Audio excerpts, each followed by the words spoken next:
بسم اللہ الرحمن الرحیم۔ اللہ پر یقین رکھنے والے ایک حکیم صاحب کی کہانی۔ آپ کا نام کیا ہے؟ میں نے کہا میرا نام افضل ہے۔ آپ نے ایک لفافے پر افضل لکھا اور دوسرے لفافے پر بیگم افضل لکھا۔ پھر دونوں لفافے ایک تھیلے میں ڈال کر دوا کھانے کا طریقہ بتایا۔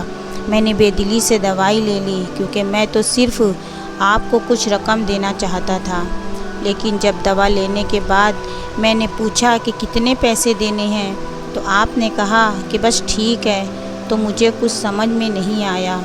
تو میں نے دوبارہ پوچھا تو آپ نے کہا کہ آج کا کھاتا بند ہو گیا۔ تو میں نے کہا کہ مجھے آپ کی بات سمجھ میں نہیں آئی۔ وہیں پر ایک شخص اور موجود تھا تو اس نے مجھے بتایا کہ کھاتا بند ہونے کا مطلب ہے کہ حکیم صاحب نے آج کے گھریلو خرچے کے لیے جتنی رقم خدا سے مانگی تھی وہ خدا نے انہیں دے دی ہے، زیادہ رقم وہ نہیں لے سکتے۔ میں بہت حیران ہوا اور دل ہی دل میں شرمندہ ہوا کہ میرے کتنے گھٹیا خیالات تھے اور یہ سادہ سا حکیم کتنا عظیم انسان ہے۔ پھر میں نے اپنے گھر جا کر اپنی بیگم کو یہ دوائیں دکھائی اور اسے ساری بات سمجھائی تو وہ کہنے لگی کہ وہ کوئی انسان نہیں بلکہ ہمارے لیے تو وہ ایک فرشتہ ہے۔ مجھے یقین ہے کہ ان کی دی ہوئی دوا ہمارے لیے فائدہ مند ثابت ہوگی۔ حکیم صاحب، آج میں 3 بچوں کا باپ ہوں۔ خدا نے آپ کو ہماری مدد کا وسیلہ بنایا۔ ہم ہمیشہ آپ کے لیے دعا کرتے ہیں۔ جب بھی میں اپنے گاؤں چھٹی پر آیا تو ہر بار میں آپ کی دکان پر آیا، لیکن مجھے ہمیشہ آپ کی دکان بند ہی ملی۔ میں کل دوپہر بھی آیا تھا لیکن آپ کی دکان کل بھی بند تھی۔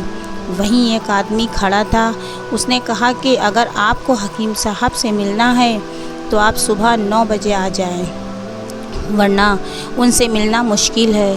اس لیے میں آج آپ سے ملنے صبح آیا ہوں۔ جب 15 سال پہلے میں نے آپ کی دکان میں آپ کی چھوٹی بیٹی دیکھی تو میں نے بتایا تھا کہ اسے دیکھ کر مجھے میری بھانجی یاد آ رہی ہے۔ میری بھانجی کی شادی اس مہینے میں ہی ہونی تھی۔ اس کی شادی کا سارا خرچ میں نے اپنے ذمے لیا تھا۔ میں نے اسے پیسے بھجوائے تھے کہ وہ اپنی مرضی کی چیزیں خرید لے۔ اسے بخار تھا لیکن اس نے کسی کو نہیں بتایا۔ وہ بخار کی دوائیاں کھاتی رہی اور گھومتی رہی۔ پھر ایک دن وہ بازار میں بے ہوش ہو کر گر گئی۔ اسپتال لے جانے کے بعد پتہ چلا کہ اسے بہت تیز بخار ہے اور وہ بے ہوشی کی حالت میں ہی دنیا سے چلی گئی۔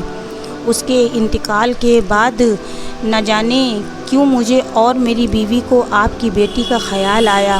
ہم نے یہ فیصلہ کیا کہ ہم جہیز کا سارا سامان آپ کی بیٹی کے لیے پہنچا دیں گے، اور اگر شادی جلد ہو گئی تو سارا انتظام خود ہی کریں گے، اور اگر کبھی کچھ وقت ہوا تو نقد رقم پہنچا دیں گے۔ میری آپ سے یہ گزارش ہے کہ آپ ان سب کے لیے مجھے منع نہیں کریں گے۔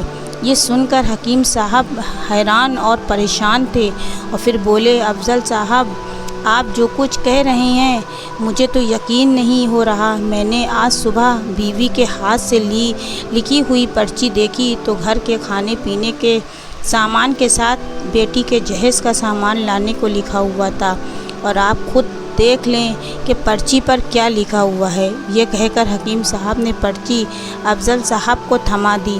افضل صاحب نے جب پرچی دیکھی تو وہ دیکھ کر حیران ہو گئے۔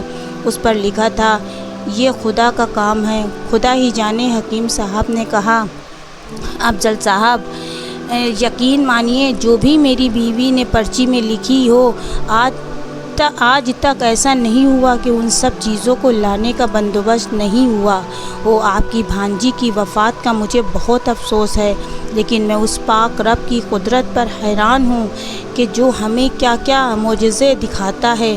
اس طرح حکیم صاحب کی بیٹی کے جہیز کے سامان انتظام ہوتا ہے اور بڑے دھوم دھام سے ان کی بیٹی کی شادی ہو جاتی ہے۔ سبق دوستو، یہ کہانی تو یہیں پر ختم ہوتی جاتی ہے، مگر اس میں ہمارے لیے سبق یہ ہے کہ اللہ ہی پر بھروسہ کرنا چاہیے اور اللہ سے کبھی نا امید نہیں ہونی چاہیے، کیونکہ اللہ فرماتا ہے کہ مایوسی گناہ ہے۔ تم مجھ پر یقین کر کے تو دیکھو۔ اگر آپ کو ہماری یہ ویڈیو اچھی لگے تو لائک، سبسکرائب اور شیئر کریں، بیل آئیکن ضرور بجائیں۔